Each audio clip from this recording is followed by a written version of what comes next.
because a lot of good things are happening. Germany's pulled out of NATO. Italy's now pulling out. French news agencies reporting. We've got Congress moving to try to block a escalation of the war. Gaddafi's holding on, something that they didn't really think would happen. They're going to have a ground invasion. They're trying to tell us this isn't a war. Even the Washington Post said yesterday no one's buying Obama's bizarre statements that this isn't a war.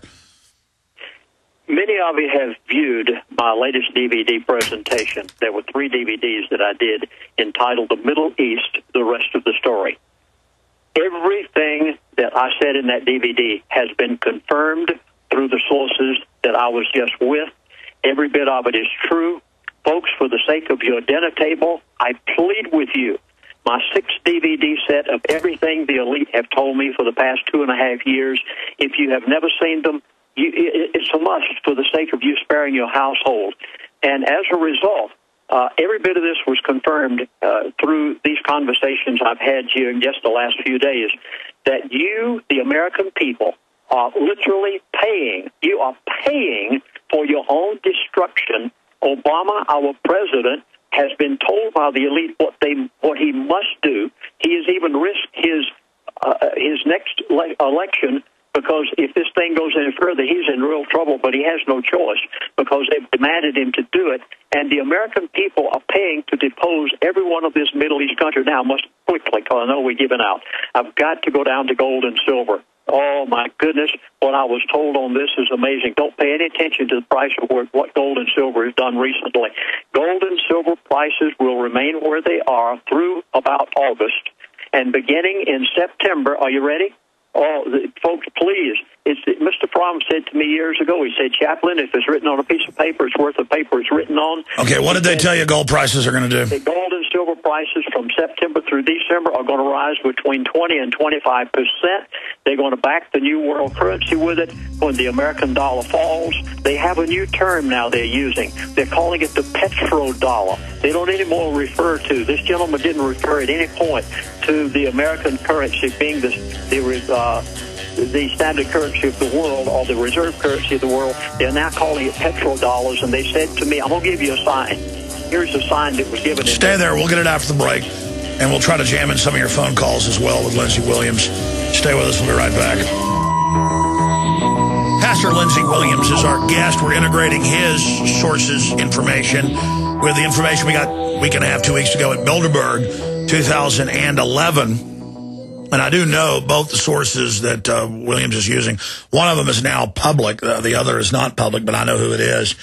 We're going to come back in the next hour and take 20 minutes of calls for Lindsey Williams. But I was talking to Lindsey. He said he's gone through most of the new information. And again, it does back up what we got basically from Jim Tucker. But why? I mean, you said that because there's one more person I know that you know, but you're saying that it was a briefing and that you were with them. I mean, was it more than just this former oil company head? And again, why are they telling you this? Well, first of all, they're telling me this because of courtesy, for the fact that I gave 3 years of my life to be their chaplain years ago. I don't think they've ever gotten over this. Many of these people have never come in contact with a person like that actually lived with them, and I think much of it is out of courtesy. Then, of course, there's the fact that the elite do have a moral code, and in their moral code, they must tell the world what they're going to do before they do it. Now, I know some things get out of the Bilderbergers meeting, such as you've already gotten, but the other things that didn't get out of that Bilderbergers meeting, and they know that I'm on shows like yours and many other shows, coast to coast, and all the rest of them across the country, and they know that I'm going to give this information out. And this gentleman told me in 2 briefings, one on last Friday, another one on Monday of this week, what I could and could not say today. And so I'm giving everything that I possibly can in order to help you save your dinner table in light of the fact that the Middle East crisis is going to escalate. You will see more and more of the oil fields cut off.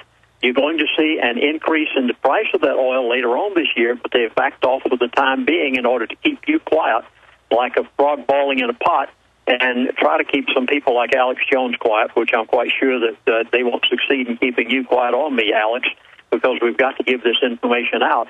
And there were many, many, many things that were said. And the main thing, of course, I think at this point is the fact that our own president is being told by him what to do, is risking his own career and bucking two of the leading attorneys in America for the Pentagon and for the Justice Department, and is taking taxpayers' money and paying for the war in the Middle East so that they can overthrow these royal families and heads of state, take the price of crude oil where they want it to go, produce America's own oil fields, and then turn around and destroy the American. Well, Lindsey, there's no doubt all of this is happening. The end game is public. You were really one of the first from your sources to talk about this last October, and you can see that it's end game by how dangerous all this is for the establishment. I mean, it's bold to finance al-Qaeda and other Muslim Brotherhood groups to overthrow former allies, and then now it's admitted that the West foments these rebellions, then comes in with military force behind it, saying, oh, we've got to protect humanitarian groups while they bomb apartment buildings, killing families by the score every day. And here's Obama, the Nobel Prize peacenik. It's a sick joke doing all of this, and it's happening because that is the end game, is to just bring turmoil to the Middle East and try to implode the world economy and bring in this depression. You know, when they say prop up Greece, prop up Ireland, those countries don't even owe most that money. It is the central banks that created the derivatives and have now induced them to shine on. And the IMF and World Bank, even some of the founders of the EU admit this is all designed to implode countries. Well, Alex, when I got back to the United States of America, I couldn't believe the headlines I was seeing. I've been out of the country for nearly a month, and I saw this headline right here. Some of you saw it. Brotherhood Party legal in Egypt for the first time. Do you realize that they're giving to the Muslim Brotherhood every single nation as they fall? Libya, and then the next one I saw. I can't believe the American people are standing for this. Well, stay there. We'll talk about it. Well, if you don't like al-Qaeda nowadays, you're bad. Going back to Pastor Lindsey-Williams, we're now into the third hour today. Dr. Paul Craig Roberts is going to pop in towards the end of the show on several key reports he's put out dealing with this lurching towards the looming World War scenario.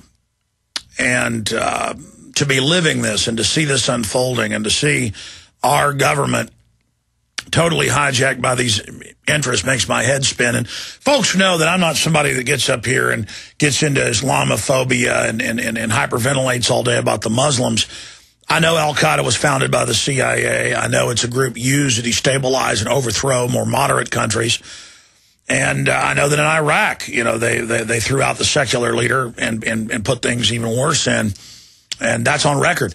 And that's the type of enslavement they want for the Middle East, actually. And you tell the average good old boy this, that, you know, either thinks al-Qaeda bad, al-Qaeda good, or America good, America bad. It's no. These are duplicitous, multi-spectrum globalists who fund all the sides and then have a synthesis that leads them to their goal. And that made Bilderberg Group a few months ago really upset at their steering committee meeting that Tucker had an insider at. And the media tried to deny the meeting happening. Later it came out that indeed Kissinger had been there and it was a secret trilateral commission meeting. Even had Yale come out against us and some other big newspapers. And it turned out Tucker was, and later they had to change their article and say, well, okay, there was a meeting. First they tried to claim, that Tucker was nuts and there was no meeting, and then it turned out that meeting did happen. I mean, Tucker doesn't make stuff up. I mean, he's 100% on target. But looking at this, they really are trying to create order out of chaos. But first they have to create the chaos to get that order. And they really are trying to, talking to your sources, Lindsey, how big, because reportedly from the Bilderberg Group and also public statements, they want this to lead even into Russia and China down the road. And that's what Fromm told you in the other source years ago was, after the Middle East, look at China and Russia. China is the big one.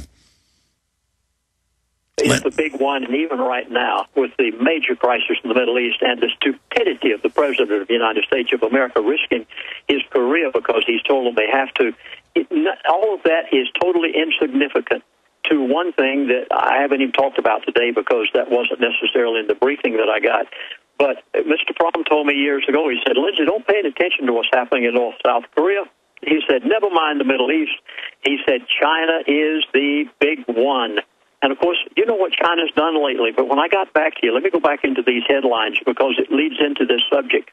When I got back to the United States and saw the headlines that Brotherhood, legal party, legal in Egypt for the first time, they are giving to the Muslim Brotherhood every single country, mark my words, this is a prediction based on what I've heard from them, they will be giving the Muslim Brotherhood every single country when it's taken over. Listen to this. U.S. pushes for immediate transition in Yemen. Why do they want it so quickly? I hope you read that article. They want it because they're ready to give Yemen to the Muslim Brotherhood just as quick as they can totally take it over. Nations pledge $1.3 billion for Libyan rebels. Why? Why in the world are we doing this when, if anything, Gaddafi was a friend before we went in to destroy him? And now, of course, he may as well leave before we assassinate him. Of course, this was another headline. NATO's Rasmussen urges planning for post-Gaddafi Libya. They already have it planned to do all of this. They know exactly what they're going to do. Okay, what is China doing because of all of this? The next headline I saw that startled me so much. China warns U.S. debt default idea is playing with fire. Folks, China knows exactly what's going to happen. They already see the handwriting on the wall. And because of this, China... Hold on, Lindsey. Let's briefly finish up with China, then we'll go to some callers specifically for Lindsey Williams.